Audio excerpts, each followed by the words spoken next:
हमारी स्टोरी है सौदागर के बारे में। एक सौदागर था, उसकी अंतिम सांसें चल रही थी।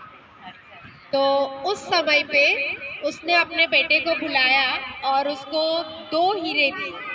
उसमें से एक हीरा कांच का था और एक असली हीरा था। तो उसका बेटा बड़ा समझदार था, होशियार था थोड़ा। तो बोले इससे पैसे कैसे कमाए जाए, इसका क्या किया जाए। तो भाई साहब उसने क्या किया कि वो दोनों हीरे लेके अलग अलग राज्य के राजाओं के पास जाने लगा। दरबार में जाता, राजा के दरबार में जाता और राजा जी से बोलता कि आपके दरबार में है कोई ऐसा जो इस हीरे की पहचान कर सके कि कौन सा हीरा कांच का है और कौन सा असली है। तो अब तो राजा की इज्जत पे आ गई। तो फिर बोले अभी तो इज्जत का सवाल है, कुछ करना पड़ेगा। सब दरबारियों को बोला, उसमें से बहुत सारे लोगों ने पहचानने की कोशिश की पर कोई पहचान नहीं पाया। उसने शर्त रखी थी कि अगर आपने असली हीरा पहचान लिया तो वो मैं आपको गिफ्ट में देके चला जाऊंगा। अगर आप लोगों में से किसी ने उसको पहचाना नहीं तो उसका जो दाम है वो आपको मेरे को देना पड़ेगा। ऐसे कर तो वहाँ पे कोई पहचान नहीं पाया, तो राजा को उसको उसका हीरे का दाम देना पड़ा। ऐसे करते करते दूसरे राज्य में गया, तीसरे राज्य में, चौथे, पूरे जितने भी राजा थे सारे राज्यों में जाके आया।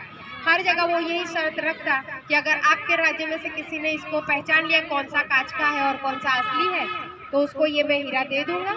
अदरवाइज नहीं पहचान पाए तो इसकी कीमत आपको देनी पड़ेगी। ऐसे करते करते सारे राज्य में गया, कोई पहचान नहीं पाया। तो फिर वो बहुत सारा धन कमा के अपने घर की तरफ वापस जा रहा था। तो उतने में देखा कि एक गरीब राजा था, उसके पास कुछ महल वगैरह कुछ नहीं था। तो वो अपना दरबार ऐसे पेड़ के नीचे ही लगाता था। तो पेड़ के नीचे बैठा था, उसके दरबारी सब बैठे हुए थे। तो वहाँ जा पहुँचा तो उसने वहाँ पर भी वही बात कही कि राजा जी मेरे पास ये 2 हीरे हैं, इसमें से एक कांच का है और एक असली हीरा है। अगर आप लोगों में से इसको पहचान के बताया आपके किसी जानकार आदमी ने तो ये हीरा मैं आपको दे दूंगा, नहीं तो फिर इसकी कीमत आपको देनी पड़ेगी। तो राजा ने यहाँ पे भी बोले इज्जत का सवाल है, भले गरीब है इज्जत का सवाल है, पहचानना तो पड़ेगा। तो बोले कौन करके, उतने में दूर से एक बूढ़ा पूरे फटे कपड़े पहन के आ रहा था जिसकी आंखें भी चली गई थी। तो वो आ रहा था, ऊपर धूप भी बहुत चढ़ी हुई थी, मध्याह्न हो गया था, धूप चढ़ी हुई थी। तो वो आया इंसान, वो महाराज से बोलने लगा महाराज जी अगर आपको प्रॉब्लम ना हो तो इस हीरे की पहचान मैं करूं। तो बोले अगर इतने सारे लोग नहीं कर पाए तो आप ही करके बताओ। तो जैसे ही वो बूढ़े आदमी ने वो दोनों हीरे हाथ में लिए और तुरंत बता दिया कि भाई ये कांच है और ये हीरा है।